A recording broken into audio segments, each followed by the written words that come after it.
Constructors are special methods that run automatically when you create new objects. They are like birth certificates for your objects, setting up initial values and preparing everything for use right from the moment of creation. Every class has a default constructor that takes no parameters. It is written as just public and then the class name.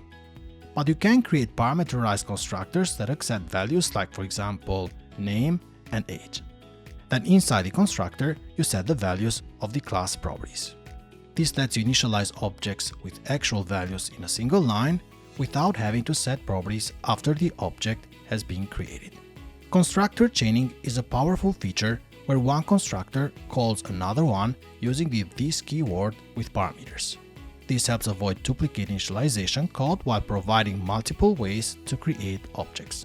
You basically get flexibility without repeating yourself.